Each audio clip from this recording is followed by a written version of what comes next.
Welcome to Scary Sleep Tales, where true horror meets peaceful rain. Every night, we bring you chilling, real-life scary stories told over calming ambient rain sounds, designed to help you relax, drift off, and maybe even get a little scared before you sleep. Candle True Stories. Cloud with rain, rain ambience. Black heart, black screen for distraction-free listening. Subscribe if you love real horror, late-night storytelling, and creepy comfort that keeps you coming back night after night. The first thing I noticed about Mrs. Whitmore's house was that it breathed. Not literally, of course, or at least that's what I told myself in the beginning. But after 3 weeks living in the attic of her creaking Victorian mansion, I no longer feel confident calling anything literal. The whole house seemed to inhale and exhale with the wind. Its wooden bones groaned like a tired giant settling deeper into sleep. Sometimes, in the quietest hours of night, the creaks didn't sound random. They sounded almost like sighs. Not quite, but close enough to set my nerves on edge. I'd answered Mrs. Whitmore's Craigslist ad out of desperation. My last landlord had tripled the rent overnight, and as a freelance illustrator barely scraping by with book covers and indie game commissions, I couldn't afford to be picky. The attic was small, barely tall enough to stand upright beneath the central beam. But it was clean, cheap, and promised the one thing I craved most: silence. Mrs. Whitmore herself seemed straight out of a nostalgic painting, maybe a Norman Rockwell piece. Mid-70s, silver bun, and a warm smile that looked permanently stitched in place. She insisted I call her Eleanor, and brought me fresh-baked cookies on my second day. Real grandmother energy. She never once complained about my late-night work habits, even when my light stayed on until 4 a.m. The perfect landlord. Too perfect. It started with the drowsiness. I was working on a particularly difficult commission, an eerie book cover of a woman dissolving into mist, when Eleanor knocked gently on my door. She carried a small plate of what she called midnight treats. They were strange, honey-colored cubes, dense and sticky, dusted with cinnamon, and something else I couldn't identify. Earthy. Ancient. "You work too hard, dear," she said, voice soft as flannel. "These will help you sleep." She wasn't wrong. Better than melatonin or chamomile tea. One bite, and I could barely keep my eyes open. I'd crash onto my narrow bed, sometimes without saving my work, and I'd sleep like I was drowning, deep, dreamless, and far too long. 12, sometimes 14 hours later, I'd wake up groggy, disoriented, like I'd been away, not just asleep, but somewhere else. And always, something in the room was different. Not much, just enough to notice. My coffee mug moved from desk to windowsill. My pencils arranged in neat parallel rows I never bothered with. Books turned spine in, as if someone or something didn't want me to know what they were.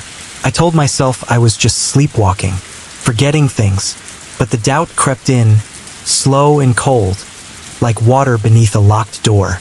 By week 3, paranoia was crawling beneath my skin. I started taking photos of my workspace before bed, comparing them in the morning. The changes were always there, subtle, deliberate, unmistakable. Someone or something was coming in while I slept. But how? The door locked from the inside. The only window looked over a 3-story drop. No fire escape, no tree branches. The only way in was through the main house, through Eleanor's room. But why? Why would an old woman sneak into my attic just to move my art supplies? I considered confronting her. But Eleanor was so warm, so earnest. She made tea in the afternoons and talked lovingly about her late husband, Walter. Showed me faded photographs. She still set 2 place settings at breakfast out of habit. A woman like that didn't seem capable of whatever this was, right? The paralysis came on a Thursday. I'd been careful with the midnight treats, nibbling just enough to take the edge off my insomnia. Maybe that half-sleep state let me see what usually happened when I was too far gone to notice. I woke up, or thought I did, to the slanted ceiling above me. But I couldn't move, couldn't speak, could barely breathe. My lungs worked like they were wrapped in lead, every breath a battle. And then I saw it. At the foot of my bed, the air shimmered. At first, I thought it was a hallucination, classic sleep paralysis. I'd read about it, The brain wakes up, the body doesn't, and your mind fills in the blanks with fear. But this felt different. The shimmer coalesced into a figure. Feminine. Shifting. She flickered between solid and translucent, like someone tuning a signal on a broken TV. Her face was too perfect, symmetrical in a way that bothered the eye. Her skin didn't reflect light. It swallowed it. She leaned close. Too close. And though she never opened her mouth, I heard her speak. Not in the room. Inside my skull. I need a body to stay. Her voice was ancient. Hungry. Patient. She smelled like incense and cold soil and pressed flowers buried too long. You're young, strong. You create beautiful things. I could make such beautiful things with your hands. I tried to scream. I tried to move. I tried to do anything. But all I could do was listen and wait. But my body remained a prison. The figure traced a cold finger across my forehead. Burning cold. Like ice that somehow scorched as it touched me. Couldn't flinch. Couldn't scream. Could only listen as she whispered again. Voice curling through my skull like smoke. She painted you so well. Every detail, perfect. The anchor holds. But anchors can be enhanced. And then she vanished. Instantly, I could move again. I bolted upright, gasping, heart jackhammering against my ribs. The room looked normal. Familiar chaos. Scattered brushes, half-filled sketchbooks, my easel in the corner. But the air was thick with incense. Sandalwood and something sharper, more bitter, and my forehead burned where she touched me. I didn't sleep again that night.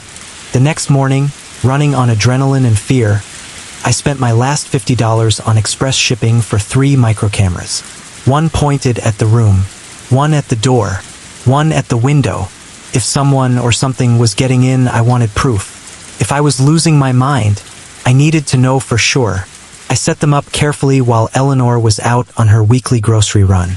They linked to my laptop, motion activated, using some pirated software I still had from an old client job. Every frame would be recorded. No more guessing. That evening, Eleanor brought treats again. Different ones this time. Chocolate-covered bites that smelled of vanilla and that same earthy scent I could never quite name. It clung to them like dust from an ancient place. I smiled, thanked her, and then flushed them, piece by piece, down the toilet when she wasn't looking. That night, I didn't sleep. I sat in the dark, eyes locked on the live feeds from the cameras. 3:04 a.m. Something moved. Eleanor, dressed in a white nightgown that glowed eerie in the infrared, walked past the camera in the hallway. She looked almost weightless, gliding across the frame with unnatural grace. She turned toward a door I hadn't even noticed before. A shadowed corner behind the kitchen. A basement. She'd never mentioned a basement. The camera lost her once she descended. But at 4:12 a.m., she returned, walking taller, moving sharper, as if her joints had been oiled and rewound. And just before she slipped out of frame, she looked directly at the camera and smiled.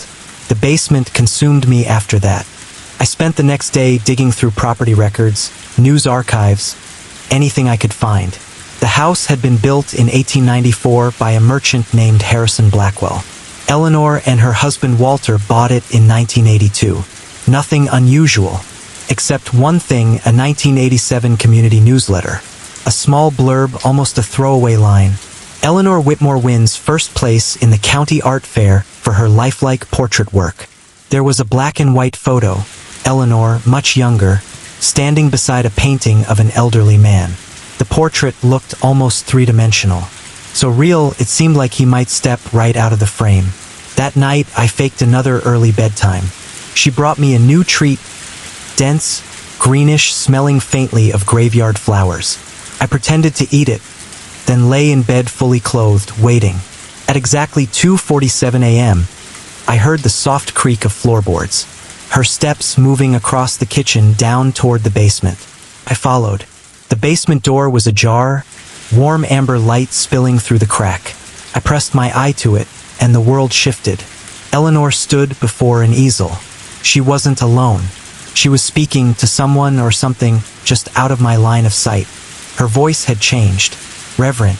Devoted. "He's almost ready," she said softly. The anchor grows stronger each night. Soon you'll have what you need. On the easel sat a painting that made my stomach drop. It was me. Not a sketch, not a stylized impression. A full oil portrait, rendered with obsessive detail.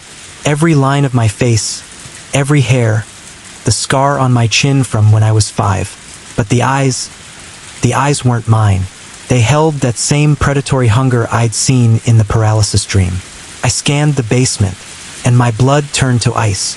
The walls were lined with portraits. Men and women, various ages, various eras. All perfectly rendered, all staring outward, and all watching. Even though they were still images, their eyes tracked me, like predators waiting behind glass. Eleanor continued her conversation, occasionally nodding, like receiving instructions. Yes, I understand. The transference must be complete before the next moon. Walter was so cooperative, but this one might resist. Walter. I turned back to the wall, and I saw him younger but unmistakable. The same Walter from her dusty photographs. Trapped forever in oil, his painted smile frozen in a quiet scream. His eyes, they held the same wrongness as mine. I backed away from the door, understanding crashing down on me like ice water to the spine. Eleanor Whitmore wasn't just a sweet old widow with a fondness for baking. She was collecting souls, trapping people in paint and canvas, their identities consumed, their bodies left hollow, or offered up as vessels to whatever thing whispered through her. And now it wanted mine. The portrait, my portrait, was the anchor. Each night I'd eaten her cursed treats. Each morning I'd awakened to rearranged belongings and that sickly incense in the air. All of it part of some ritual feeding the connection between me and it. But knowing and escaping were two different beasts. I tried to leave the next morning, some excuse about a family emergency. But my car wouldn't start. The engine turned over, then choked, died, like something had siphoned all the life from it. I called for a tow. The operator said help was coming within the hour. No one came. When I called again, the dispatcher had no record of my previous call. My phone began acting possessed, dropping calls mid-sentence, texts arriving hours late, battery draining without use. It was like the outside world had become a distant radio signal, full of static. Eleanor, ever the perfect landlady, smiled with maternal concern when I mentioned the trouble. Oh dear, I can drive you anywhere you need to go. But somehow we never got farther than the grocery store. I'd blink, and we'd be pulling back into the driveway. My memories foggy, my body weak. The treats continued appearing outside my door, and each night it grew harder to resist. I wasn't just tired, I was hungry. Not for food, but for something deeper. A hollow space inside me opening wider. My hands trembled when I held a pencil. I couldn't focus. Couldn't finish a sketch without feeling like something else was watching through my eyes. The entity came in my dreams now, vivid and tempting. Imagine what we could create together, she whispered. Paintings that live, that breathe. Art that captures souls, that preserves the essence forever. Think of the beauty. Think of the immortality. But I'd seen Walter. I'd seen the others. Immortality wasn't freedom. It was a prison. A soul sealed in canvas, staring forever from behind the glass. On the 28th night, desperation dragged me back to the basement. Eleanor was there, kneeling before my portrait, eyes full of worship. But this time she wasn't alone. Walter stood beside her, not as the frail old man from the photo albums, but the younger version from his painting, skin glowing, frame solid. Almost. His movements betrayed a wrongness, like a puppet with strings slightly tangled. The anchor is nearly complete, Eleanor murmured. Soon she'll have a proper host, and you won't be alone anymore. Then Walter looked at me, right at the crack in the door. His expression shifted just slightly from hunger to something human. Fear? Recognition? His lips moved, silently, but I knew the word. Run. But it was too late. I'd waited too long. Let the connection sink too deep. I could feel the painting pulling at me like a hook in my chest. I wasn't just a guest here anymore. I was becoming a fixture. So I walked in. The door creaked open, The air in the basement was thick, electric. Eleanor turned, unsurprised. "David, dear," she said softly, "you should be sleeping. I know what you're doing." My voice didn't shake. "I know what she wants." Her grandmotherly smile twitched, something colder flashing beneath the mask. "Do you really understand what we're offering? Eternal existence. Your art, preserved forever. No more rejection. No more struggling. Just creation. Pure. Endless." The shadows thickened behind her, swirling like a storm cloud, and then she appeared. The entity. Not just a dream or hallucination, real now, solid and shifting, beautiful and horrifying. A thing wearing the shape of a woman but never being one. She stepped forward. "The anchor is strong enough now," she said, her voice echoing from the painted mouths all around us. "We can complete the transference tonight." I turned to the easel. My portrait. The eyes had changed again. They were mine now, exactly mine. But they held a look I'd never worn before. Resignation, fear, acceptance. The look of someone who'd stopped fighting. I swallowed hard, heart punching against my ribs. "What happens to Eleanor?" I asked quietly. "When you don't need her anymore?" I asked the question like a blade. "What happens to Eleanor when you don't need her anymore?" The entity smiled. For the first time, Eleanor hesitated. "She has served faithfully," the being replied, tone flat and carefully neutral. But I looked at Walter's portrait, really looked, and saw the truth burning behind those painted eyes. Eleanor wasn't a partner. She was a victim, used, manipulated, fed on, like all the others. "Eleanor," I said, turning toward her, voice urgent. "When did Walter really die?" Her eyes fluttered, confusion taking root. 3 years ago, in his sleep. Peaceful. Does that," I pointed at the portrait, "look peaceful to you?" She turned, and saw what I had seen for weeks. The fear, the trapped soul, the plea for escape, frozen in oil and pigment. I watched the moment her carefully constructed illusion shattered. "No," she whispered, voice trembling. "That's not." He was happy to stay. He said he would stay. The entity's form flickered, reacting with something like fury. Silence. The ritual begins now. But Eleanor was already moving. Something inside her woke up.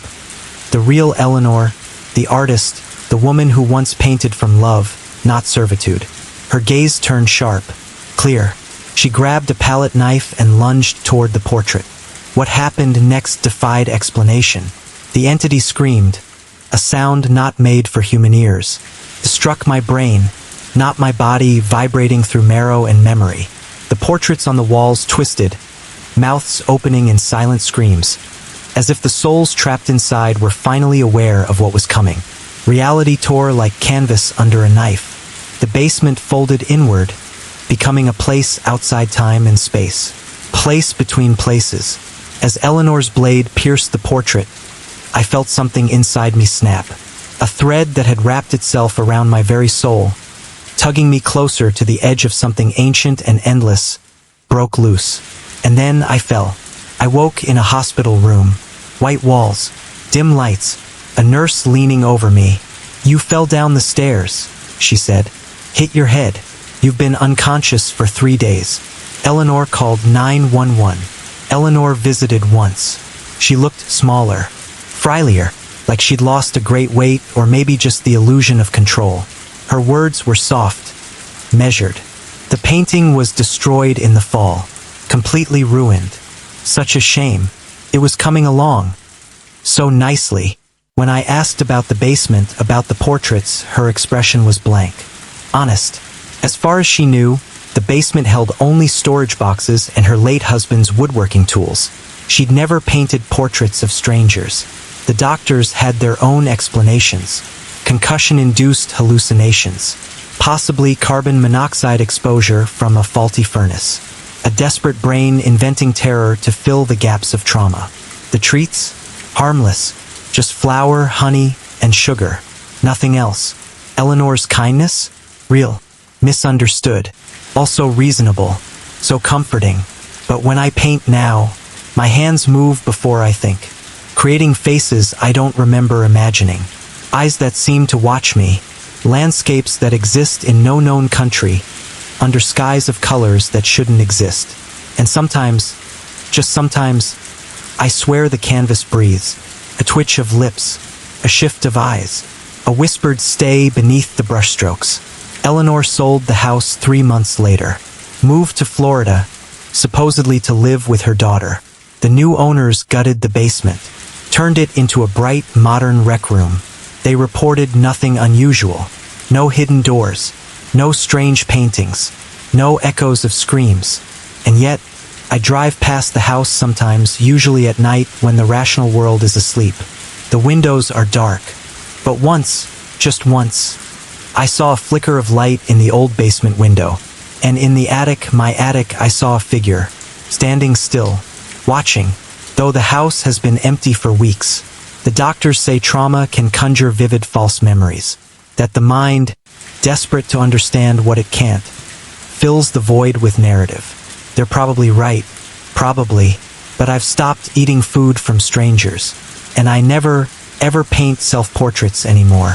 Some anchors, once broken, should never be repaired. I stepped into the circle of light cast by one of the few working street lamps. The effect was instant. My shadow snapped back to me, moving perfectly in sync, the delay gone like it had never existed. Light, that was the key. In the dark, shadows came loose. In the light, they obeyed. I looked back at the woman and saw it again. Her shadow lagged behind, but only in the broken or flickering sections of the street. Every time she passed under stronger light, her shadow behaved normally. But in the dim areas, the delay returned, and so did the other figure. A second shadow, armed, stalking her. It was mimicking her movements, but slower, deliberate. It was getting ready to strike. Couldn't just watch. Screw how crazy I looked. I stepped directly into her path. She froze. Her grip tightened on her bag, alarm rising in her eyes. I must have looked like a threat, a stranger in the dark, blocking her way on an empty street at 11 p.m. "The lights," I said, my voice sharp with urgency. "You need to stay in the light." She backed away slightly, scanning for escape routes, her fight or flight instincts kicking in. "I know how this sounds," I added quickly, raising my hands, trying not to scare her more. "But please, look at your shadow." That pause, that hesitation, it was enough. She looked down and saw it. The delay, the strange movement, and then the other silhouette, armed, closer now, lifting something. "What the hell?" she whispered. "Go," I told her, pointing toward the intersection. "Run. Stay in the lit areas. Don't stop. Don't look back." She hesitated only a moment longer, then bolted. But panic made her reckless. She stumbled into a patch of deep shadow between two busted lamps. The delay grew longer, and the armed shadow raised its weapon, high above her. I ran, not toward her, but toward the nearest functioning lamp post. I grabbed it and shook it violently. The bulb flickered. Each flash of light made the shadow figures shimmer, distort, like static in human form. She got the idea. She zigzagged, sprinting from light to light, staying under every working lamp she could find. I followed, casting my own body between her and the thing stalking her reflection. But the entities were changing. They weren't just shadows anymore. They moved on their own, free, slithering through darkness like liquid ink, chasing her without even needing a host. The intersection was maybe 30 yards ahead. It burned like a lighthouse, flooded with bright lights, neon diner signs, and a glowing 24-hour pharmacy. Safety. She ran for it. I ran after her. Our shadows flickered in and out of sync as we passed through light and dark. Behind us, I could feel them multiplying. More shadows spilling out from alleyways and doorframes. Coordinated hunt. A harvest. She crossed into the light. Instantly, her shadow snapped back into alignment. The armed silhouette vanished. Gone. She was safe. I was about to follow when I felt it. A cold touch at the back of my neck. I turned and froze. My shadow was reaching for me, Only it wasn't mine. It had never been. It had worn my movements like a costume, mimicked me, hid behind my reflection. The delay I'd felt earlier? That wasn't a glitch. It was a gestation. And now it was done waiting. The entities needed time. Time to study a shadow, to mimic its host's mannerisms, to inhabit it fully. I threw myself into the pool of bright light at the intersection, feeling those cold, alien fingers graze the back of my neck as I escaped their reach. The woman stood in the center of the intersection, panting, her wide eyes locked on mine, somewhere between gratitude and terror. We didn't speak. We just stood there, surrounded by harsh fluorescence, watching the darkness at the edge of the light. It moved. The shadows writhed like smoke, testing the boundaries of the illumination, unable to cross. Now and then, I thought I saw faces, contorted human expressions twisted by hunger and desperation, barely visible in the gloom. And then, slowly, they retreated, back into the alleys, back into the doorways, back into whatever waiting place they had come from, like a tide slipping back into a deeper, darker ocean. We stayed in the light, silent, neither of us willing to name what we'd just witnessed, as if speaking it aloud would give it power. 20 minutes later, a police cruiser pulled up. The night manager at the diner had seen us just standing there, unmoving in the road. We tried to explain. The officers listened politely, professional, patient, but I saw it in their eyes, the look. Two exhausted professionals, likely overworked, cracking under pressure. A shared psychotic episode. They offered us rides home, gave us the numbers of crisis counselors. The woman, Sarah, I finally learned, gave me her number before we parted ways. 2 days later, we met for coffee. Both of us hoped the other would laugh it off, admit it had all been a stress-fueled hallucination. But we remembered the same things. The delay, the armed silhouette, the way the darkness felt. Aware. Over the following weeks, we changed. I altered my routes home, stuck to brightly lit roads, started carrying a flashlight, checked the batteries obsessively multiple times a day. Sarah moved, picked a new apartment closer to campus, better lit, safer. She started taking taxis at night, even when it hurt her budget. We met regularly, trading theories, folklore about shadows, urban legends, reflections that turn on you. We found chilling similarities, strange echoes in stories online and in old texts, but nothing concrete. And the longer we searched, the more doubt crept in. Mass hysteria, shared hallucinations, sleep deprivation, carbon monoxide poisoning. All of it made more sense than the truth we had witnessed. 3 months later, I was quietly promoted to a day shift role. My boss cited my dedication, but I suspected the real reason. I was avoiding late meetings, refusing to enter dark rooms, flinching at flickering bulbs. I still walk home sometimes, but only during the day. And yet, in those moments when dusk begins to settle, when the streetlights flicker to life and shadows grow uncertain, I watch mine, carefully. Most of the time, it moves when I move. But sometimes, just sometimes, I notice the lag return. A split-second delay, barely there but unmistakable. And I remember, the cold fingers brushing my neck, the realization that something had worn my reflection like a stolen coat. Sarah and I still meet once a week. We talk about safe things now, work, weather, movies. We don't talk about shadows. Not anymore. But I've noticed she always sits with her back to the window. She always leaves before sunset. And in the parking lot, before we say goodbye, we both glance down, just to make sure our shadows still move in sync. Because the idea that it was all real is horrifying. But the idea that it was all imagined, that's almost worse. Last week, I saw a local news report. A woman found wandering downtown at 3 a.m., confused, disoriented, 6 hours unaccounted for. She kept saying her shadow was wrong. The doctors said she probably fell. Maybe a concussion. The news played surveillance footage. Grainy, black and white. She was walking alone down a dim street, and for a moment, just a moment, her shadow lagged. By a full second. Probably just a camera glitch. A delay in the feed. A A compression error. Probably.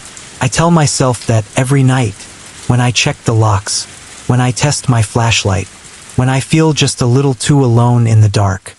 1978. The year echoed in my head like a dropped coin in a deep well. It was the same year the truck was built. The same year the traffic reports were supposedly airing from. Coincidence? Maybe. But my skin prickled with the sensation that something vital was slipping just out of reach. Something I should already understand. We passed a road sign. Green metal, white letters. The reflective coating dulled with age. Millbrook, 15 miles. Millbrook? I'd lived in this area my whole life. My family had been here for generations. I knew every town within 50 miles. Where's Millbrook?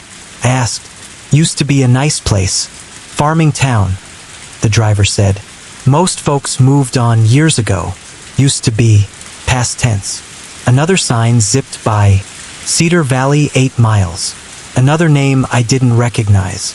The familiar landmarks of my childhood, the graffiti-covered water tower, the T-junction at County Road 12, they were gone. Replaced by towns and roads that felt wrong.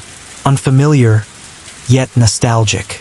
Like something half-remembered from an old photo album. Then the radio crackled for the last time. Final traffic report for the evening. All routes remain clear. Fog advisories will continue through dawn. Temperature holding at 34 degrees. Time is now 3:47 a.m. Friday, October 13th, 1978. This is WKRP. Signing off until morning. My hands started to shake. I pressed them to my jeans, trying to hide it, but my voice cracked anyway. Did that radio just say 1978? The driver didn't flinch. Old recordings. They get mixed in sometimes. Happens more than you'd think. But the announcer hadn't been reading some archived log. He'd given the current time. I checked my phone. Still no service. But the clock read exactly 3:47 a.m. The date showed Friday, October 13th. But the year, the numbers flickered when I looked at them directly, like something not entirely committed to staying real. I need to get out, I said. Almost there, the driver replied. Just past the next bend. The road began to curve sharply left. That curve didn't exist. I'd walked and driven this stretch dozens of times. It had always been straight. This isn't right, I said louder now. Roads change, the driver replied. Time changes everything. As we entered the curve, something glowed ahead. A soft, yellow light filtering through thick woods, too warm, too steady for anything electric. Then I saw it. A large, weathered barn emerged from the trees, wrapped in dozens of flickering lanterns. Not string lights, not flood lamps, lanterns, oil burning, flickering, like something out of the 1800s. There we go, the driver said with quiet satisfaction. The seller. Been making deliveries here longer than I can remember. The rig turned onto a gravel path I was certain hadn't existed an hour ago. This isn't Henderson Hall, I muttered. Of course not, he said. That's tomorrow's delivery. Tomorrow's delivery. What did that mean? The truck's engine shut off. The silence hit like a wave. No hum. No static. Even the radio had gone dead. Come on, the driver said. Lot to see inside. My instinct screamed, don't. But when I tried the door, it wouldn't move. Not locked, just fused, as if it had grown into the frame. Doors stick sometimes, he said, already climbing out. Easier to go through the barn. I slid across the bench and followed him. The gravel crunched under my boots, far too loud in the stillness. Up close, the barn looked ancient, built to last centuries. Massive beams, iron hinges. The lanterns cast strange, shifting shadows that made the building seem alive, like it was breathing. The driver grasped the barn's massive sliding door and pulled it open with eerie ease. Warm air spilled out, carrying the scent of hay and old wood, and something else. A sharp, metallic tang. Blood, or something like it. After you, he said. I stepped across the threshold, and the world changed. Inside, the barn was impossibly vast. It should have been a simple storage space, but what lay beyond the door defied logic. It was endless, dimly lit, warm, airy, and filled with floating objects, hundreds of them, gently drifting through the lantern-lit air, not suspended, not hanging, floating, as if gravity had been turned down. Wristwatches spun in lazy arcs, catching and refracting light. Wallets tumbled through the air, rotating slowly. Polaroids spiraled like leaves in autumn wind, never touching, never falling. I stood frozen, eyes wide as I tried to comprehend what I was seeing. A class ring from the 60s. A cracked leather wallet with a faded driver's license. A backpack covered in band patches I didn't recognize, but looked vaguely retro. Pocket watch ticking softly to itself. Lost things. Forgotten things. The driver stood beside me, eyes distant. People drop them, he said. Leave M behind. Forget where they put M. Eventually, they all find their way here. I began to notice something strange about the floating objects. They weren't moving randomly. Each item followed a precise path, graceful looping arcs that intersected, branched and curved like roots or maps. A pocket watch traced the curve of Route 47.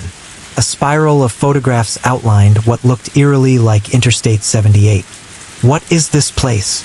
I asked. Collection point, the driver said. Final destination. Things that get lost on the road need somewhere to go. I took another step into the barn and felt it. A strange tugging, subtle but insistent, like invisible fingers reaching into my pockets. My wallet twitched against my hip. My phone buzzed once and went completely dark. People too, he added. Sometimes folks take the wrong turn or the wrong ride, make a choice that pulls them off their intended path. I understood what he was implying. The missing students, the abandoned cars, the campus rumors no one could explain. Not disappeared, he said. Delayed, still making their deliveries, just on a different schedule. I remembered every missing person poster, the unsolved disappearances, the way they'd simply vanished without struggle, without reason. You're not really a truck driver, I said. He looked at me almost amused. I drive trucks, have been since 1978. Same route, same schedule, same deliveries. He gestured to the drifting items. These all need to get where they're going.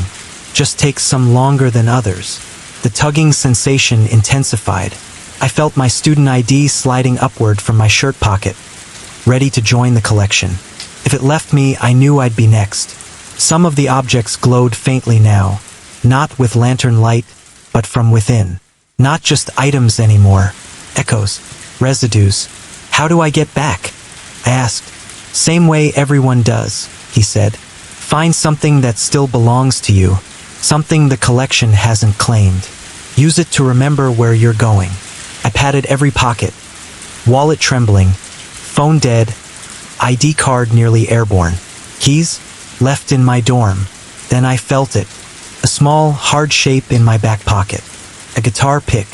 Black plastic. Smooth with age. I carried it since high school, long before I ever owned a guitar. A nervous habit. A talisman. I pulled it out. It didn't float. Didn't twitch. Just sat there in my palm, real, anchored. That'll do, the driver said. Something with history. Enough memory to remember you. I gripped the pick tightly. What now? Now you choose. Stay and help with deliveries, or take the last ride back. Back to? Your regularly scheduled timeline, he said. But decide quick. Dawn's coming. Through the warped barn windows, I saw the eastern sky beginning to lighten, and with it, the floating objects began to spiral faster, tightening, accelerating. Something was changing. Something was waking up. The truck, I said. It still runs. Always, he replied. Question is whether you can find the right road back. We walked silently to the rig. This time, the passenger door opened without resistance. The driver climbed in and turned the ignition. The engine rumbled to life like it had never stopped. We pulled away from the barn, the gravel crunching under the tires. And I saw that the road ahead was different. New pavement, fresh yellow lines, bright reflectors. A road I recognized. Radio might help, the driver said. I reached for the dial. Static filled the cab, then faded. Traffic moving smoothly on all major routes. Current time is 4:15 a.m. Saturday, October 14th, 2023. You're listening to K-Rock, your overnight companion. I didn't speak. I just leaned my head back and listened. The sky outside was pale now, tinged with soft pink. In my hand, the pick was still warm. I never asked what would have happened if I hadn't found it. Never asked what the deliveries really were, or what the barn would have done with me. Some questions don't want answers. Some answers are worse than the not knowing. But I keep the pick with me now. Always. I check it every morning. And sometimes, when I walk home late and the road curves where it shouldn't, I think about the driver, and the barn, and the delivery I almost made. The turbulence hit just as I was settling into my aisle seat. An abrupt jolt that sent my laptop skidding across the tray table and into my ribs. The cabin lights flickered, a ripple of unease passing through the passengers like a shiver shared by strangers. Flight 447 from Kuala Lumpur to Penang was only half full. Mostly business travelers slumped in their seats, and a few sunburned backpackers bound for the islands, headphones in, eyes glazed from exhaustion. Beside me, an elderly woman clutched a worn rosary, her lips moving rapidly in whispered Mandarin. She rocked gently in her seat, eyes fixed on something only she could see. The hairs on my arms stood on end, and despite myself, I unbuckled and slipped out of the row. 3 rows back, near the emergency exit, a window seat sat empty. I slid into it with relief, grateful for the space and the unobstructed view of the South China Sea glittering below. The clouds looked soft enough to sleep in. I leaned my head against the cool plastic wall and closed my eyes. I hadn't noticed him at first. My new seatmate sat perfectly still, unmoving even as the plane rocked again with another burst of turbulence. He wore a charcoal gray suit that looked like it had been slept in for days, creased, threadbare, and stained dark around the cuffs. His pale hands rested on his knees, fingers long and strangely delicate, nails clipped with surgical precision. He didn't blink. He didn't fidget. He didn't breathe, at least not that I could see. Then the cabin lights dimmed. For the nighttime portion of the short flight, the crew lowered the lights to a soft amber glow. That's when I saw his eyes. They weren't eyes. They were voids. Not black or brown, but the absence of color. Like looking into deep ocean water at midnight. No reflection, no white, no iris. Just an unfathomable stillness that seemed to drink in what little light remained from the aisle's emergency strips. My breath caught in my throat. Every instinct screamed at me to turn away, to move back to my original seat, to press the call button and demand something. Anything, but I couldn't. His presence rooted me in place like a moth pinned to velvet. Then, without his mouth moving, I heard him speak. His voice didn't travel through the air.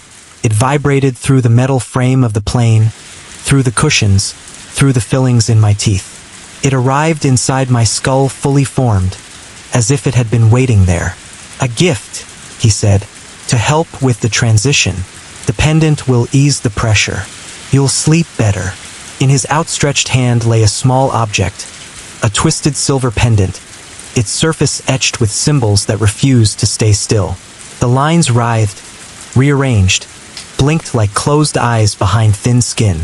Looking at it hurt, not in the way bright light hurts, but in the way a name on the tip of your tongue itches in your brain. I opened my mouth to decline, but my hand was already moving, fingers outstretched. The pendant fell into my palm like it had always belonged there. It was warm, feverish almost, and the moment it touched my skin, the world shifted. Colors deepened. Reds bled into maroon. Shadows pooled with unnatural density. The engine's hum changed pitch, subtly rhythmic now, like some vast breathing organism was powering the plane. The air smelled faintly of petrichor and ozone. When I looked at the man again, his eyes were no longer voids. They were thresholds, gateways into a place where form and thought were still negotiating. Landing in Penang felt like surfacing from underwater. Everything was slightly off, too vivid, too loud, too slow. The pendant now hung from a black cord around my neck, nestled against my chest with a weight far heavier than its size suggested. As the passengers disembarked, I moved slowly, hesitantly, afraid of breaking whatever invisible tether still held me to the stranger. But once I stepped more than 20 feet away from him, it began. The pendant pulsed, not like a vibration, not mechanical. It throbbed, a steady, organic heartbeat against my ribs, growing stronger with each step I took away from him. It wasn't pain exactly, more like pressure, a deep, internal ache, like I'd swallowed a clock wound too tight. By the time I reached baggage claim, I could barely breathe. He was waiting near the carousel. Gone was the wrinkled suit. Now he wore a crisp white shirt and obsidian black slacks that seemed to absorb the airport's fluorescent lights. He stood in absolute stillness, untouched by the swirl of other passengers and noise and luggage carts, like he existed in a different frame rate. His voice, when it came, was external this time, but no less commanding. "You haven't visited the Mirror apartment." I blinked. The words hit like a memory I didn't know I had. Mirror apartment? What was that? Why did the phrase feel familiar? The pendant's pulse quickened, and I nodded. Of course I hadn't visited it. But now, clearly, I needed to. The taxi wound through Georgetown's narrow streets, headlights slicing through pools of yellow light that bled from ancient lanterns and modern neon alike. Colonial-era shophouses leaned into the road like gossiping ghosts, their cracked facades blending into sleek condominiums with mirrored windows. Every twist in the road felt unfamiliar, as if the city had reshaped itself in response to the pendant's pulse, its rhythm syncing with the flicker of fluorescent signage and the thump of my heart. My companion sat silently beside me. He hadn't spoken since we entered the cab, yet the silence felt anything but empty. He radiated presence, like an absence too complete, too deliberate. His reflection was notably absent from the taxi windows, despite the bright, shifting lights that played across the glass. The driver never acknowledged him. The Meridian Tower loomed above us, a jagged spire of black glass that shimmered with reflections that changed when I wasn't looking directly at them. Its windows displayed distorted views of the city, as though each pane peered into a slightly different version of Georgetown. The tower shouldn't have been there. I'd studied this neighborhood before my trip, but here it was. We took the elevator in silence, the pendant's pulse quickening as we ascended. With every floor, the air grew denser, like breathing through gauze soaked in warm salt water. By the time we reached the 27th floor, it was no longer a feeling in my chest. It was a pressure behind my eyes. The hallway stretched impossibly far in both directions, lined with identical doors. No numbers, just bronze plaques etched with the same impossible, writhing glyphs found on the pendant. He stopped in front of a door marked 2717 and produced a key that looked carved from bone, aged and tarnished by time. The apartment beyond was stark. White walls, polished concrete, a single hanging light bulb, but mirrors covered every surface. Floor to ceiling, ceiling to floor. Every step I took echoed through an infinite hall of glass. At first, the reflections followed naturally, but when I raised my hand, the image waited 3 seconds before copying me. When I turned my head, my reflection lagged. Subtle at first, dismissible maybe, but it became undeniable. The man, my guide, my captor, whatever he was, watched me calmly. "The depot requires maintenance," he said. This time his voice emerged from his throat, but it carried strange harmonics, as if the mirrors themselves were echoing him. "The avatars grow restless during eclipse seasons." Behind him, the mirrors shifted. Pale figures flickered into view, moving within the reflections. They didn't match our reality. Some sat in chairs that weren't there. Others paced across floors that didn't exist. Their faces looked both unfamiliar and unshakably known, like distant cousins from a dream I couldn't remember. I looked down at my hands. My fingernails had grown longer, sharper. My reflection's eyes had darkened to near black. My host noticed. "The mark adapts," he said, "faster than most." The word transition rooted in my brain like a splinter. I was changing, becoming like them, like him. The pendant against my chest burned hotter. It wasn't just a marker, it was a tool of conversion. My own memories felt further away, distant, frayed. But then, a flicker of memory that wasn't mine. A young man in a university library, accepting a pendant from a woman with void black eyes. He'd once dreamed of being an architect. My host, that had been his life. Until he became this. Until the mirror claimed him. And now I was next. The mirror needs to stay whole, he said, gesturing to the largest one on the far wall. It holds the grid together, the depot, the schedule, the transitions. But I understood instinctively if I could break it, the spell would unravel. The avatars would be freed, the web torn. Yet the mirror wasn't just a surface. It lived. It breathed in rhythm with the pendant's pulse. I stepped forward, the resistance in my limbs growing stronger. It was fighting me, no, anchoring me. The mark was too deep. Find something that still belongs to you, he'd once said. My fingers found the guitar pick in my pocket. Old, worn smooth by years of anxious fidgeting. It stayed with me when everything else wanted to float away. It belonged to me. It was me. The pendant recoiled at its touch. Behind me, the avatars pressed their palms to the glass, eyes pleading. Some recent, some ancient, all trapped. My host stepped forward. For a second, just a second, his eyes cleared. Please, he whispered. I can't remember my name. I reached toward the central mirror. My reflection didn't match me anymore. Longer limbs, darker eyes, a smile that felt borrowed. But behind that twisted image, I saw something else. Me, reaching from the other side, unchanged. I pressed my palm to the glass. It was solid for 3 seconds. Then it gave way. The mirror was a membrane.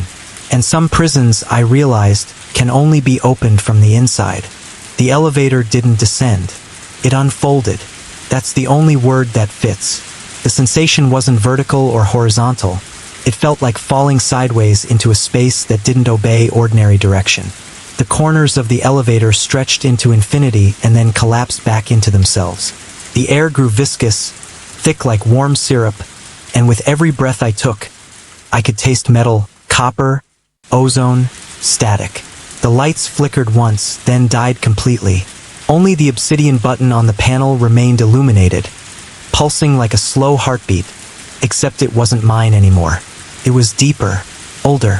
When the elevator finally came to a stop, it did so without a chime, without a jolt. Simply ceased.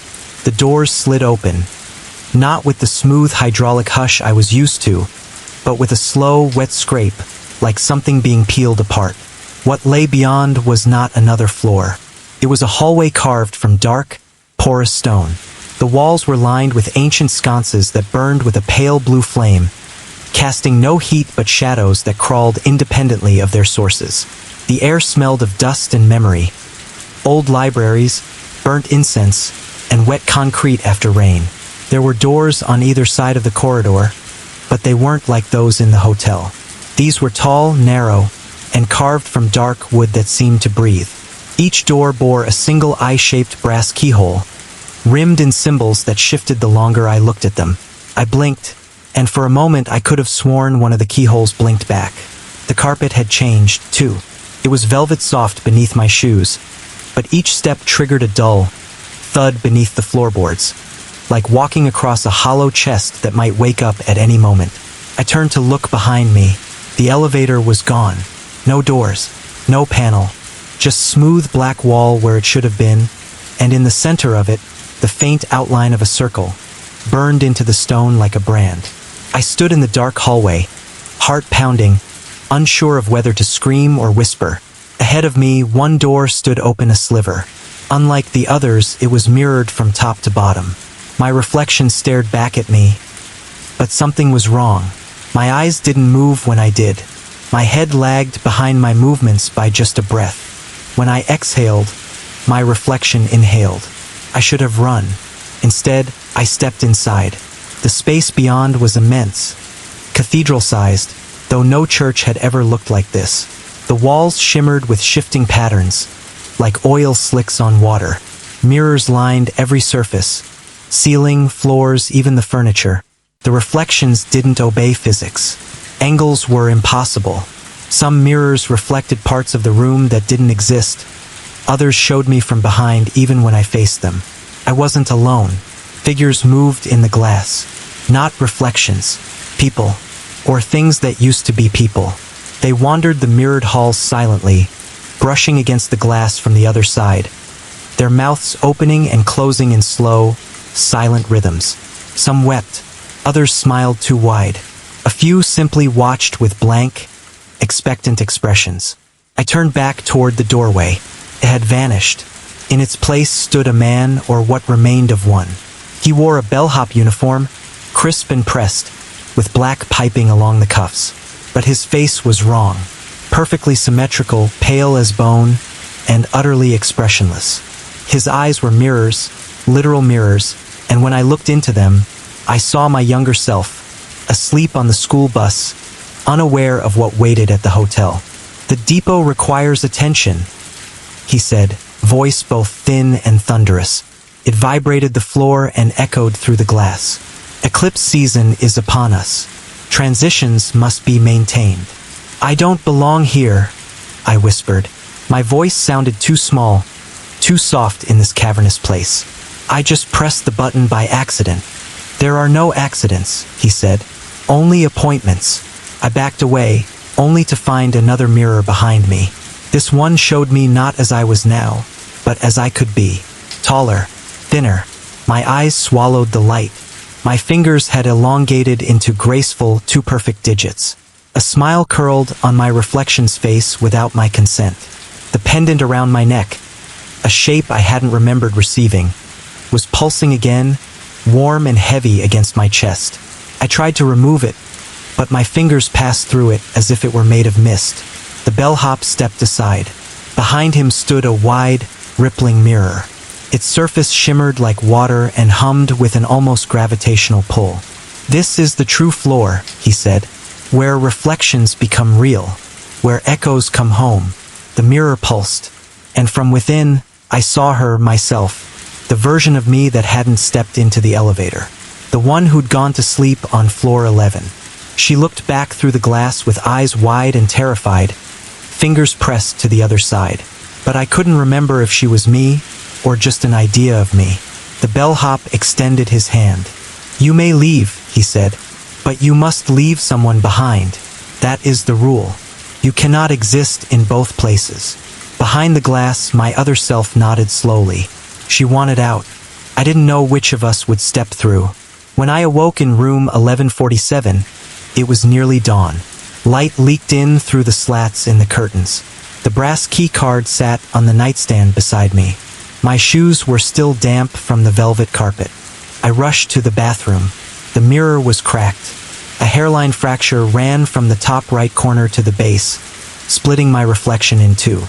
But both halves blinked at the same time, perfectly synchronized.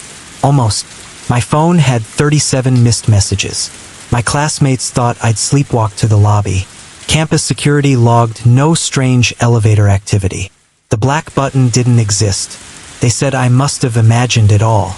But I still see the faint imprint of a circle on my thumb when the light hits it just right. And sometimes, when I pass a mirror at night, my reflection lingers just a second too long before following me. The depot isn't gone. It's just waiting. Eclipse season always returns.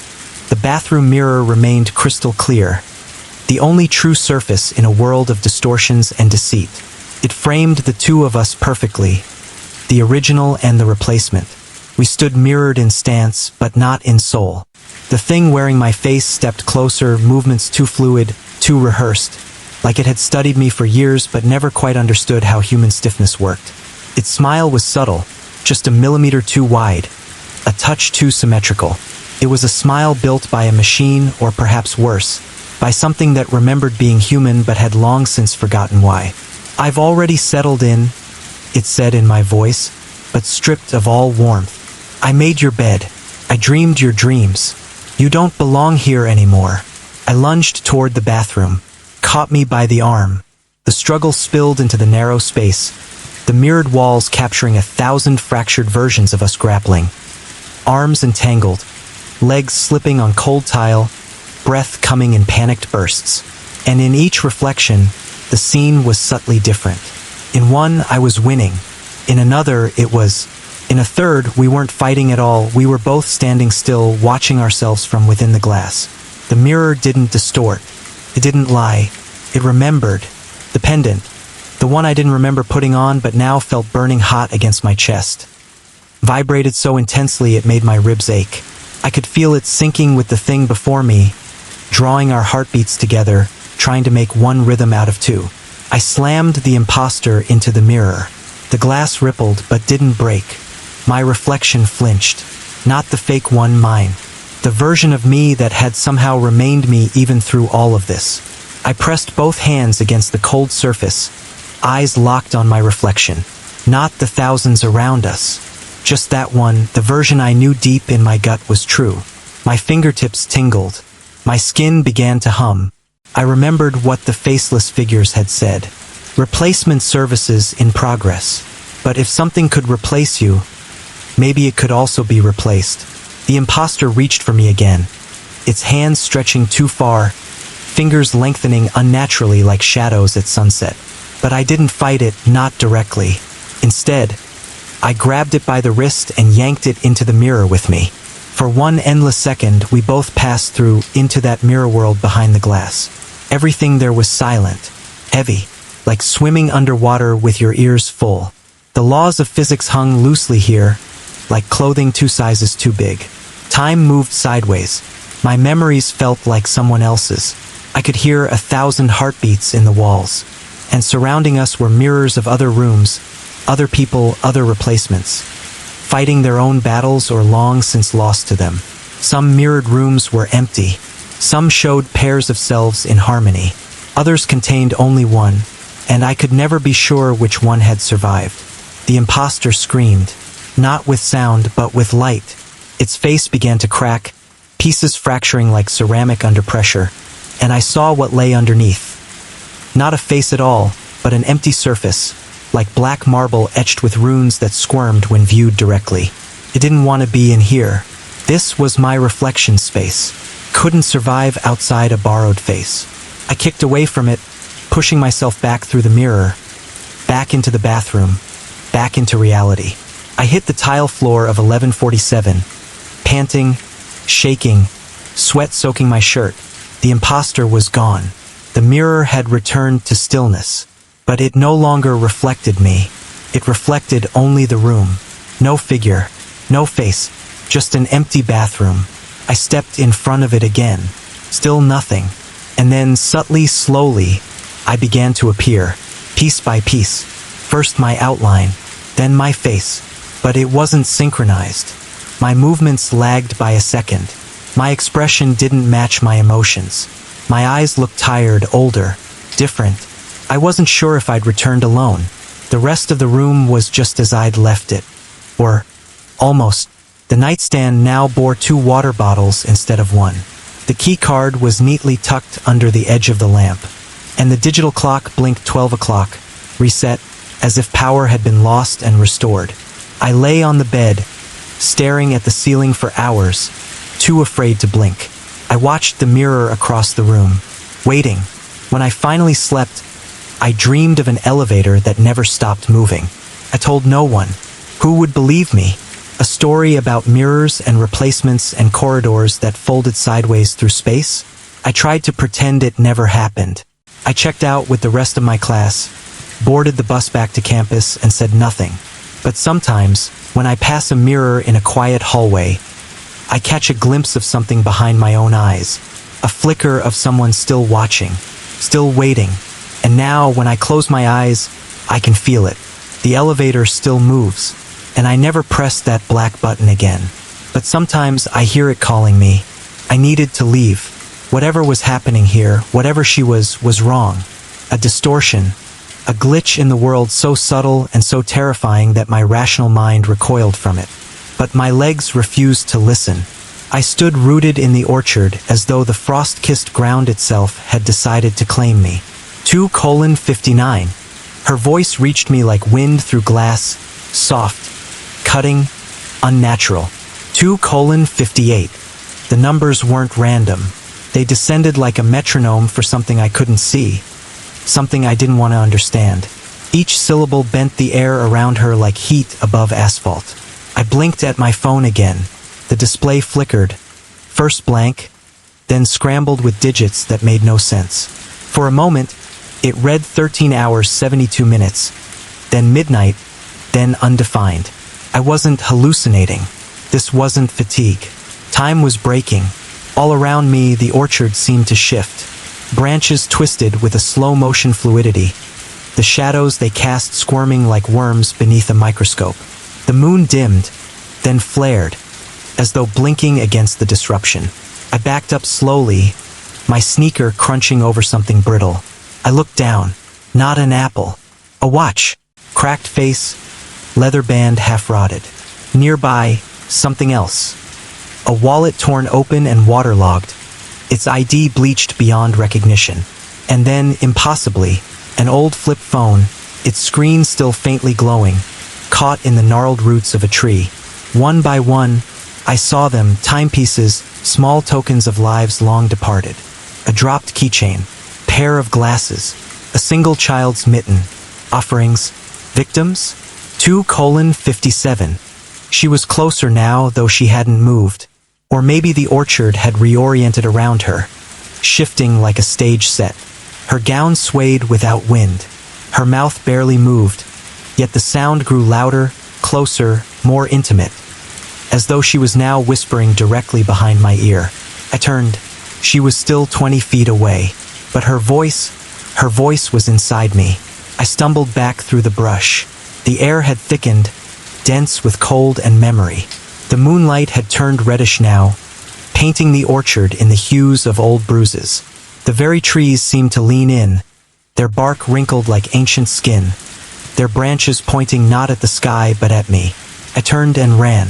No path, no direction, just away. Branches lashed at my arms and face. I nearly tripped over a half-buried shovel and fell into a pile of sodden leaves. But I kept moving, heart pounding in my throat, my breath frosting in front of me like smoke. Behind me, 2:56, 2:55, and then, a scream, my scream, or someone else's. It echoed strangely, like it had been shouted years ago but was only just reaching my ears. Finally, I broke through the edge of the orchard and onto the cracked sidewalk behind the greenhouse ruins. The sudden shift in terrain sent me sprawling. I caught myself with my palms, scraping them open on loose gravel. I didn't stop. I didn't look back. I ran. By the time I reached the rear gate to my dorm, my lungs were raw and my shirt clung to me with sweat. The campus was dead quiet, except for the low hum of floodlights and the distant tick of the tower clock. I glanced at my phone again.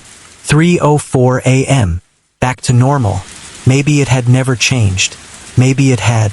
I swiped the screen and froze. A new app one didn't remember installing blinked at me from the screen. Chronos service. Pending correction. I tapped it instinctively, but it vanished before opening. Gone like it had never existed. I climbed the stairs to my room in silence. The hallway seemed longer than usual. My door felt heavier. My keys, colder. When I stepped inside, everything looked normal. Bed unmade, textbook scattered, the faint scent of laundry detergent still clinging to my hoodie. But something was off. In the mirror above my dresser, my reflection stared back, and blinked half a second too late. I turned away, heart hammering. That night, I didn't sleep. In the days that followed, strange glitches continued. Clocks running backward during lectures, watches stuttering and skipping ahead while I walked between classes, conversations repeating as though caught in a loop. And always, just at the edge of hearing, a soft voice counting, backwards. I stopped walking through the orchard after that. I stopped checking mirrors. But sometimes, even now, at 3 a.m., I wake up with the overwhelming certainty that I'm not alone. That somewhere out in the orchard or in time itself, she's still counting, unraveling the minutes, the hours, the days. And when she reaches 0, I'm afraid I'll find out what she was counting down to. She wasn't just counting time. She was stealing it, hoarding seconds like coins in a cursed coffer, pulling every tick of the clock into herself. building toward a moment that had long since passed but refused to release her. Each night, she clawed her way a little further from the grave of memory. Her ghost didn't linger. It looped, caught in a cruel reverse hourglass, slowly reassembling a life cut short. She wasn't drifting through the orchard in sorrow. She was rewinding reality in defiance. I watched as she reached 3:17, and the frost around her had nearly vanished. Her feet, bare, pale, impossible, now left wet footprints in the grass.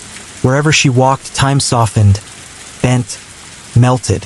One by one, I saw the trees around her begin to bloom, their dead limbs sprouting pale blossoms not native to any season, petals that shimmered with colors I couldn't name. I stepped backward again. My heart thudded painfully against my ribs. This wasn't just a haunting, it was a resurrection. Not hers, ours, all of ours. Every student who'd ever passed through this orchard, every second stolen during that cursed hour was being fed into her return. I stumbled and grabbed at a branch for balance. Felt warm, not like wood, not like anything natural. The bark pulsed faintly beneath my palm, in rhythm with her voice. 3:18. She was almost at the moment my phone had jumped the night before. The point where reality glitched. The point where she might have latched onto me. And that's when she turned. Not slowly this time. Not dreamlike. Suddenly. Decisively. As if she'd been waiting for me to understand. As if that was the price of acknowledgement, to be noticed in return. Her face was young. Too young. Not like a ghost, but like a photograph that had been developed too many times.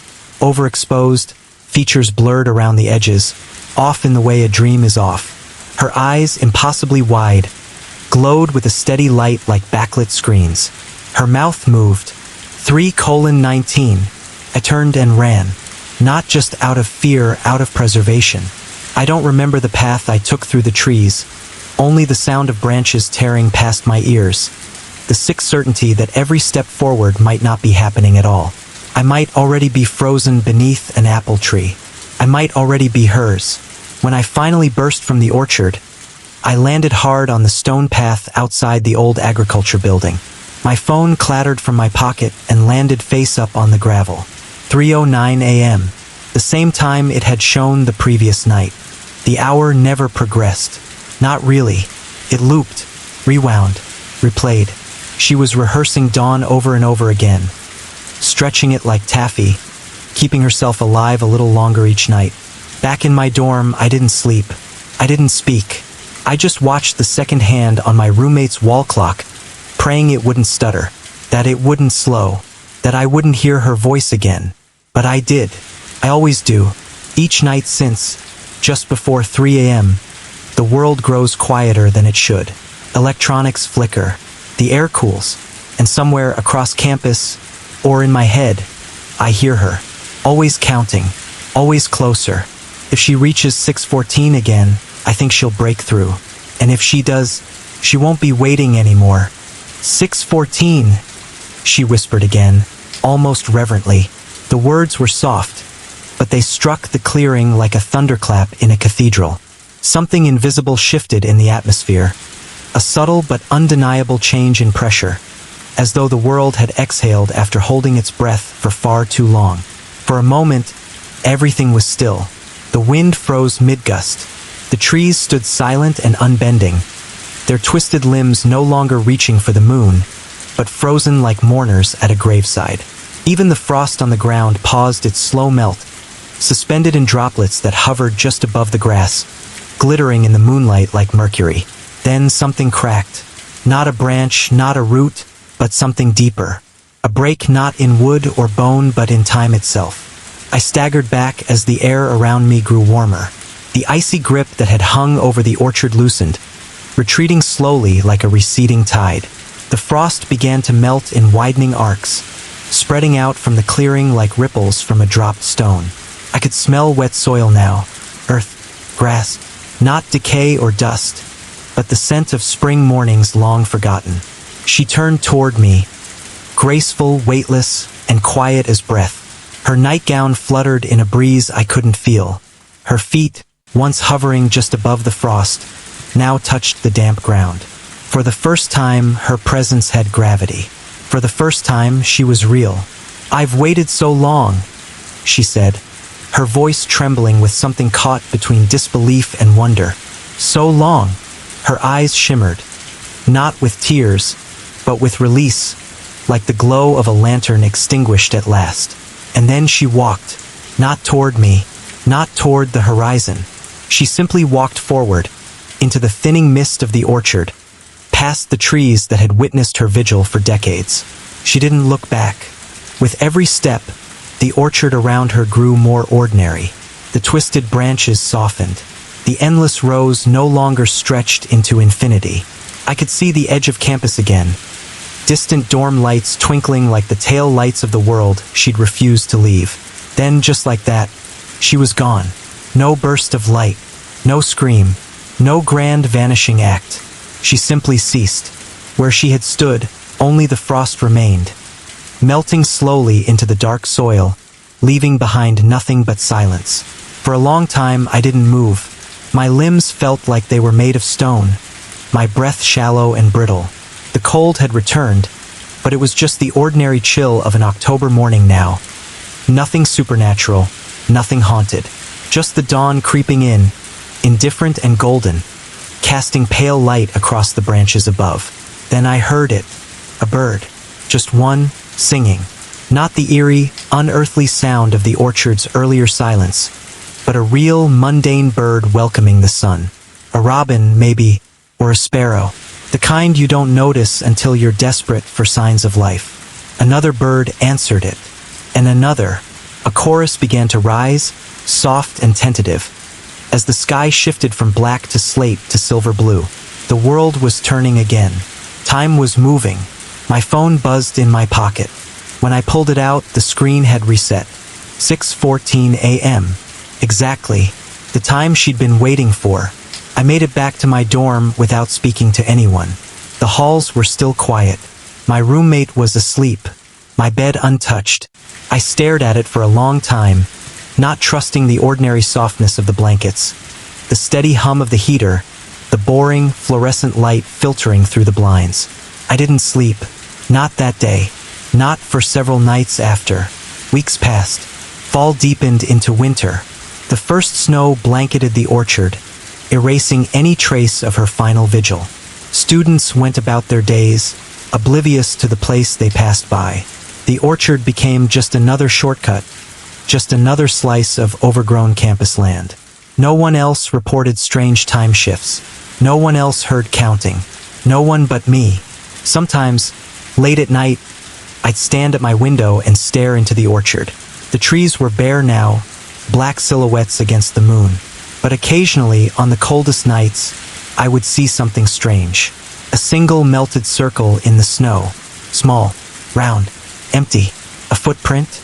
Or perhaps just a pocket of warmth left behind by something no longer bound to time. I never told Sarah. Not everything. Not the whole truth. What could I say? That I freed a ghost who had held time hostage?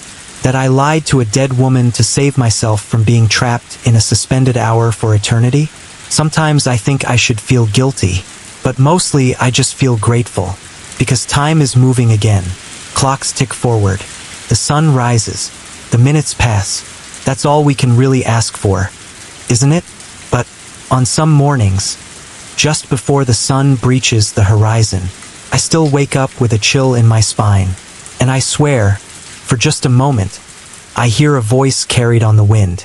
Soft, precise, counting backward. The house came with a warning, though it was delivered with the kind of vague discomfort people reserve for things they'd rather not believe in. Mrs. Patterson, the real estate agent, mentioned it as an afterthought, her fingers trembling slightly as she fumbled with the ring of brass keys. Her voice dropped just above a whisper as she gestured toward the hill across the narrow, cracked road. Something about geological instability, she said, glancing at the slope but never fully looking. Old mining operations, I think. Decades ago. Maybe longer. The hill loomed just beyond a line of sagging orange plastic fencing, the kind you might see around construction zones or collapsed buildings. Metal stakes had been driven into the earth at uneven intervals, each one bearing faded warning signs with unreadable text. It didn't look like a place abandoned decades ago.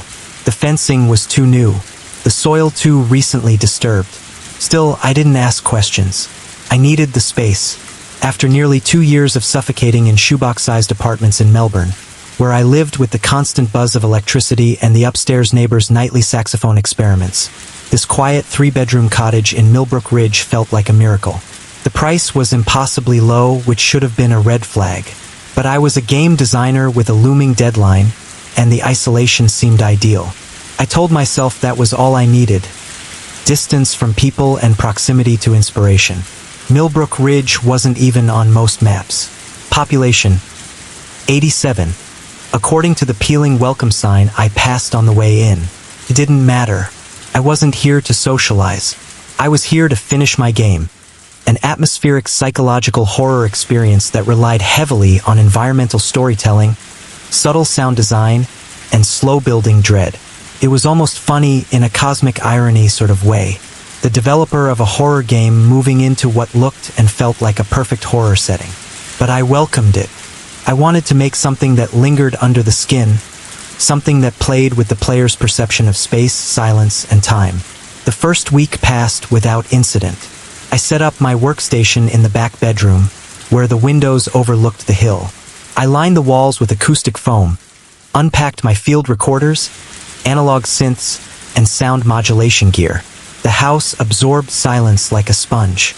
No cars, no neighbors yelling, just the occasional moan of distant cattle, and the low rattle of trucks along the main road, miles away but somehow still audible in the right wind.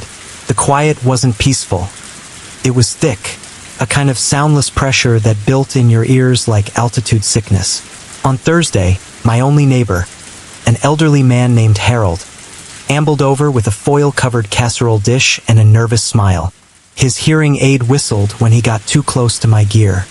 "Figured you'd be needing some real food," he said, his gaze flicking past me into the dimness of the house. Then, as casually as if he were commenting on the weather, he added, "Keep the windows facing that he'll shut at night." "Why here?" I raised an eyebrow. "Drafts." He hesitated. "Yeah, drafts." But something in his voice said that wasn't the whole story. He didn't linger, just shuffled back across the gravel path, leaving behind the smell of boiled beef and the unsettling advice echoing in my ears. That night, I stood at the back window watching the hill. Moonlight slid across its strange slope, revealing nothing but tall grass and dead trees.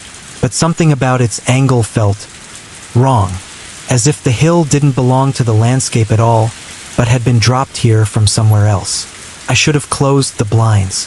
Instead, I pressed the side of my phone to the glass and recorded the night. For research, I told myself. For the game. But somewhere in that darkness, past the metal stakes and the orange fencing, I swore I saw something shift. Something that didn't make a sound. Before I could finish typing, the phone slipped from my grip. Not because I lost my balance, but because it burned. Heat radiated from the screen like a living ember.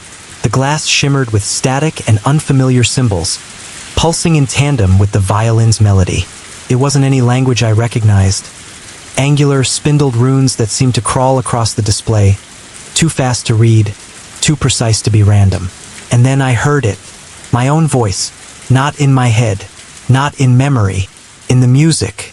Woven into the violin's spectral refrain was a whisper that matched my pitch, my cadence, intoning thoughts I'd never spoken aloud.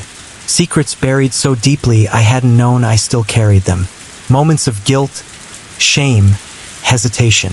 Apologies I'd rehearsed in the shower but never delivered. Fears I hadn't dared to name.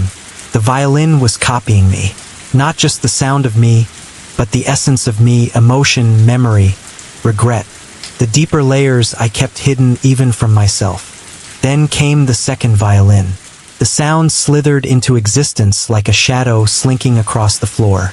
It didn't harmonize, it mirrored. An inverted melody, a perfect reflection distorted slightly, as if being played backward through ancient static. I turned, and there it was, a second figure standing at the opposite end of the chamber, identical in build to the first. The same hood, the same crystalline instrument, the The second violinist raised its bow in eerie unison with the first. When the two played together, the result wasn't just music, it was geometry. It made shapes in my vision, rhythms that danced along the edges of reality like the afterglow of a lightning strike. My thoughts became unfocused, blurred, like someone had dragged a wet brush across the inside of my mind. The walls of the cavern pulsed. The light from the lanterns shifted again. Only now, I noticed that some of them weren't lanterns. They were eyes, unblinking, watching from behind the geometric runes carved into the rock, embedded in crystal, or perhaps peering through it from somewhere else. I backed away. The figures turned in sync to face me. One moved a step forward, and so did the other, each reflecting the other's motion, except something about the second figure's gait was off. Not a mimic, not quite. It hesitated a beat too long before lifting its foot. It was learning. I didn't need to wait to see what would happen next. I bolted. The entrance to the cavern had shifted again. The gap I had squeezed through was now blocked by twisted crystal growths. The timber braces had vanished, the wall smooth and wet with condensation or something alive. I turned to find another way up the slope, but the hill no longer resembled a hill at all. It had grown deeper, taller, hunched into strange angles that defied perspective. As I stumbled through, the very rocks seemed to flex beneath my feet, like ribs beneath a taut membrane. By the time I burst through the orange fencing and sprinted back to the house, every light on the street had gone dark. The dogs were no longer standing guard. They were gone. All of them. Not a single bark. Not a single collar jingle. Inside my house, the silence was wrong. It wasn't peace. It was anticipation. My computer monitor glowed, untouched. The audio editing software was open, except now something new sat in the project timeline. A waveform labeled simply, Movement 3 Integration. I hadn't recorded it. I hadn't imported it. It hadn't been there before. When I clicked play, the violin started again. But this time, I was the violin. My breath, my voice, my heartbeat layered into the track like a ghost being built from pieces of memory. I could hear my childhood, my mother's voice, the creak of the bed I slept in when I was 9. I could hear my own laughter from a video I hadn't watched in over a decade. And then the final layer began. Footsteps, my footsteps, moving through gravel toward the house. A knock, but not at the door. At the window. I didn't turn. Couldn't. The knock came again. Slow. Measured. Like someone knocking in rhythm to the violin. Then came a text on my phone. Same unknown number. Just one line. You didn't leave. It's already playing you. I didn't sleep that night. In fact, I haven't slept much since. Because now the music plays through everything I touch. Water pipes, electrical wires, even in the rustling of leaves when there's no wind. And sometimes, when I speak, I hear my own words echo back a beat too late, like a delay in a poorly coded voice chat, or a copy that hasn't finished syncing. And sometimes, the copy answers before I do. She whispered it like a prayer, 6:14, and the words shimmered in the cold air like the chime of silver bells. The sound seemed to vibrate through the orchard itself, brushing across the frost-covered grass and rattling the still limbs of the apple trees. Then, without warning, the entire world lurched. Felt like a thread had snapped. Time, which had been stretched and manipulated like some fragile fabric, suddenly tore back into place with an audible crack.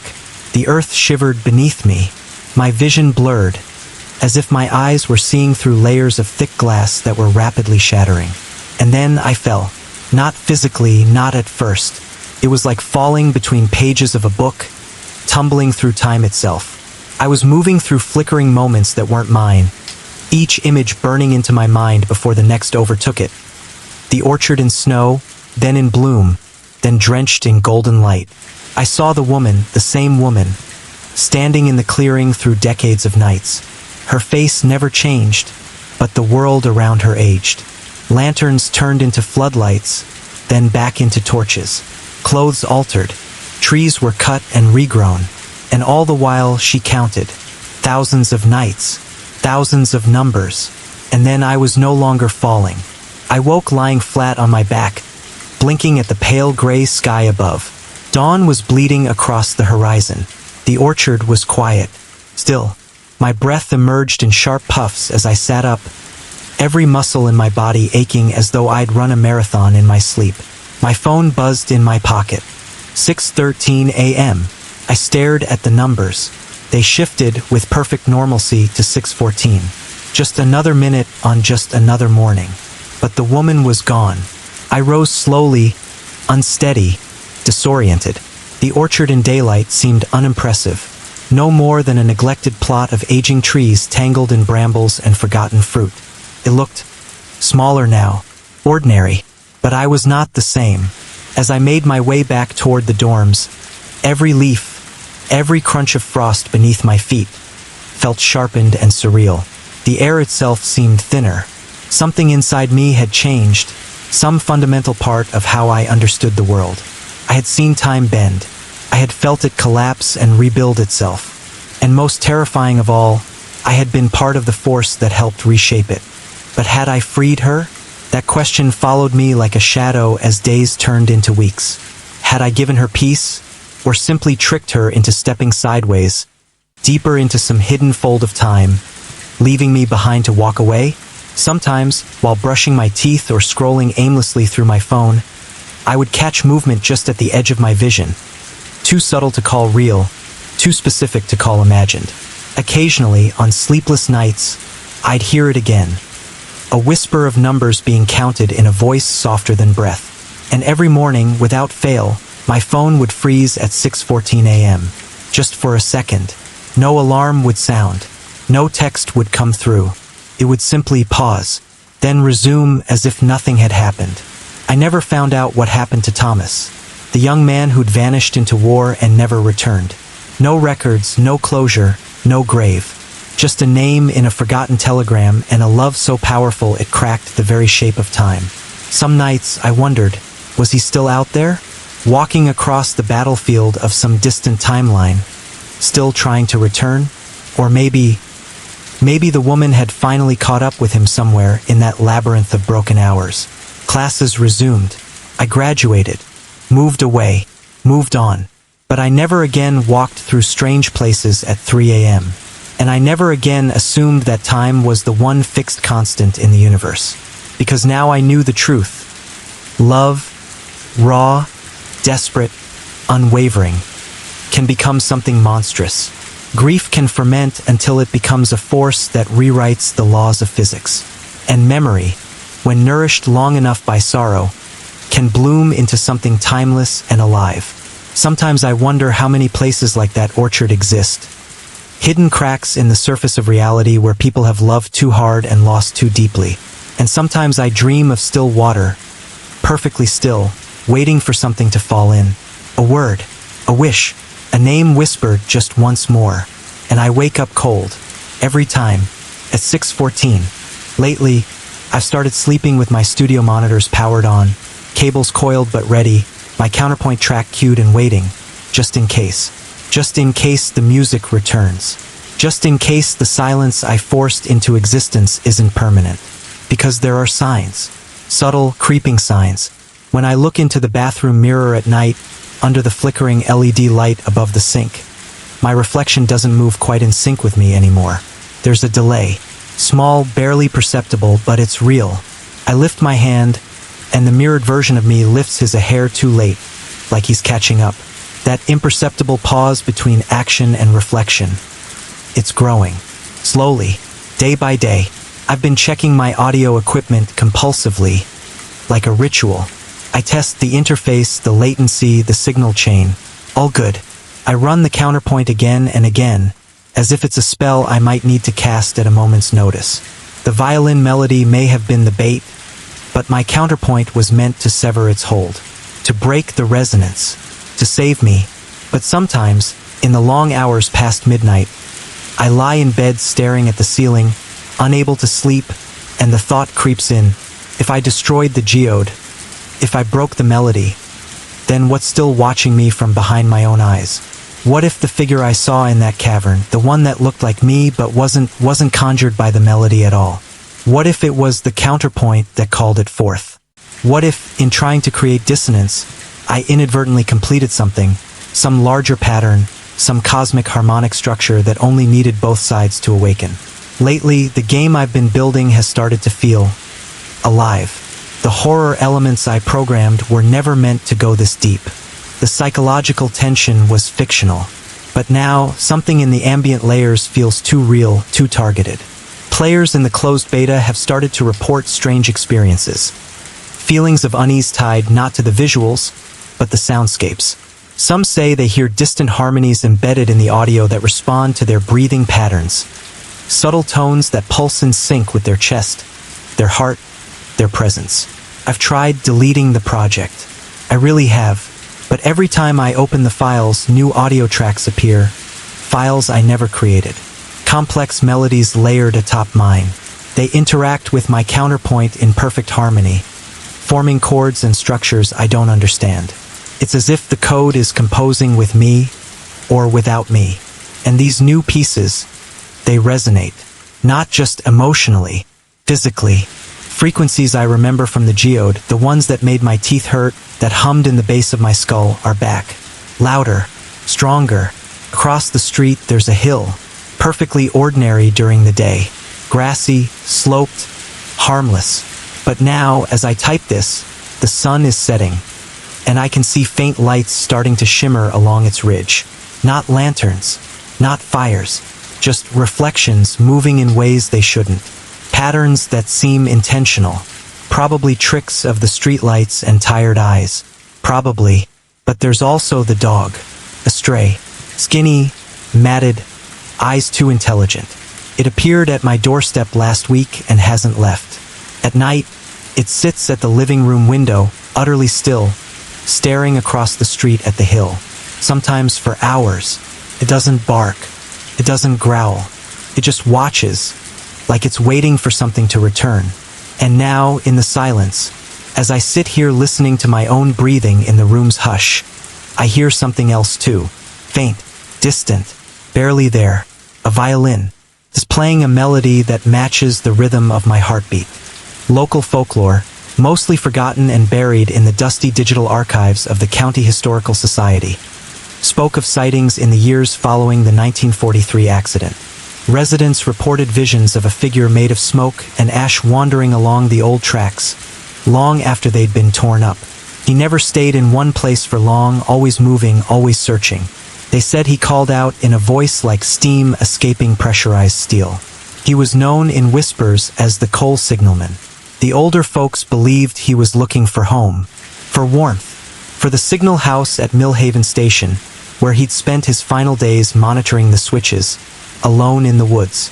The station still stood, about 2 miles beyond our complex, its frame slowly decaying beneath the pine canopy.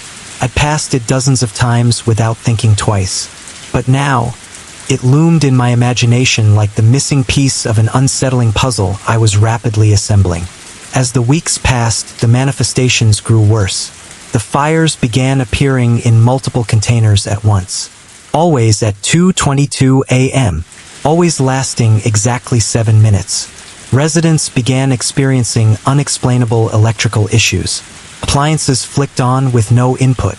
Light bulbs shattered with no warning. Walls hummed with low-frequency vibrations that set teeth on edge. Mrs. Chun in Unit 47 said her smoke alarm would go off randomly. No smoke, no heat, no reason. Mr. Kowalski complained that his air conditioning unit had started producing heat, not cold. And then there was the watching. During my nightly vigils, I felt it, eyes in the dark, movement just beyond the reach of my equipment. I installed motion sensors around my unit, but they only ever picked up the occasional gust of wind or a passing raccoon. Still, the pressure of being observed remained constant, suffocating. Then I made a breakthrough: copper. While combing through material on electromagnetic interference, I stumbled across a 1950s anthropological paper on Appalachian railway superstitions. It mentioned a long-standing belief among mountain rail workers that copper disrupted spiritual electricity, the energy that allowed spirits to manifest, to protect themselves from ghostly phenomena. These workers used to carry copper pennies in their pockets. Sounded absurd, but my life had already drifted far beyond the reach of reasonable. So I tested it. Using copper grounding rods, standard in electrical installations, I created a perimeter around my unit. That night, the usual voltage spike hit. The fires ignited across the courtyard. But through my thermal lens, I could see a change. The figures inside the flames moved with agitation, their previously smooth gestures now frantic and erratic. One of them separated from the group. It approached the inner wall of its container. I held my breath. The metal surface began to ripple, as if reacting to the pressure. Then, impossibly, the figure stepped through. I lowered the camera and nearly dropped it. There, in the courtyard, just 50 feet away, stood a figure that belonged in no rational world. 7 feet tall, its form shimmered like living soot, with trails of ash spiraling off its limbs. Its body flickered with ember glow like stars dying in reverse. Where its eyes should have been were 2 burning orange points, focused directly on me. It raised an arm, half wave, half warning, and began to move toward me. Each step brought with it a wave of heat and the sound of something impossible. The click-clack of train wheels on tracks, long since dismantled. A distant whistle echoed faintly through the trees. It stopped at the edge of the copper barrier. The glow dimmed, tilted its head, curious. Then it spoke, not with a mouth but with pressure, with sound. Its voice hissed from every pipe and wire around me. Home, warmth, signal, station. It hit me all at once. This wasn't an attack. This was a search. The fires weren't destruction. They were attempts to communicate. The energy spikes weren't causing the hauntings. They were symptoms of a desperate consciousness trying to interface with a world that had left it behind. Thomas Hartwell, the coal signalman, wasn't a malevolent spirit. He was lost. That night, I began laying copper rods into the ground, slowly expanding the grid.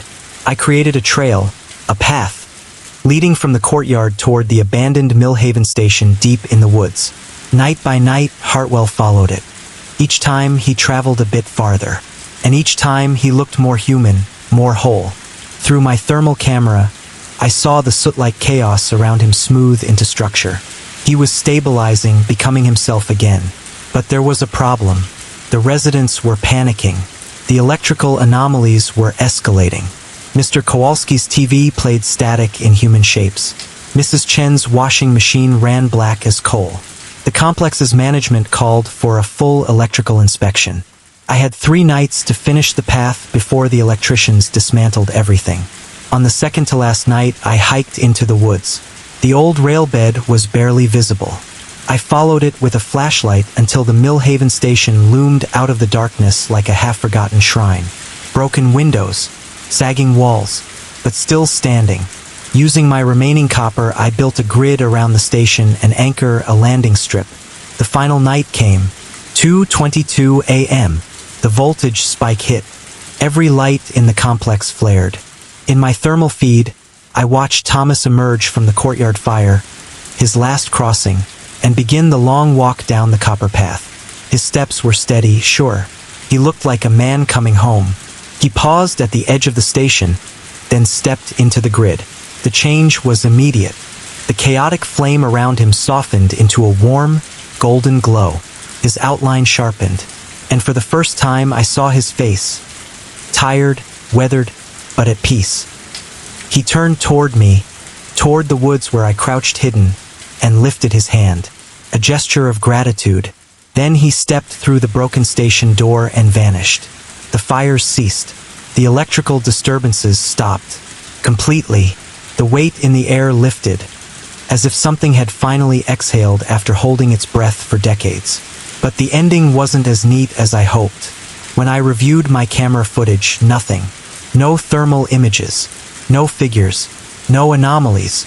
My data logs showed nothing unusual, not even the voltage spikes.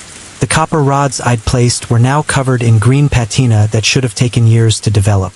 The receipt I remembered printing for the rods, dated 8 months ago. According to my system logs, I'd been logging long hours for months debugging non-existent code. I was left with a question I still can't answer. Had I helped a trapped soul find his way home? Or had I simply lost myself trying to fix a problem that never existed? Either way, something crossed that night. Something came home. The station still stands, quiet, weathered, unchanged. But when I pass it now on my way to town, the windows seem cleaner. The door, slightly straighter on its hinges. Maybe it's nothing. Maybe it's proof. I still live at Pinehurst Commons. Still wake up at 2:22 a.m., expecting something. Anything. The sound of a whistle in the distance. The warmth of an ember where none should be. The quiet hope that we can sometimes guide others home, even if we're not entirely sure we haven't lost the map ourselves.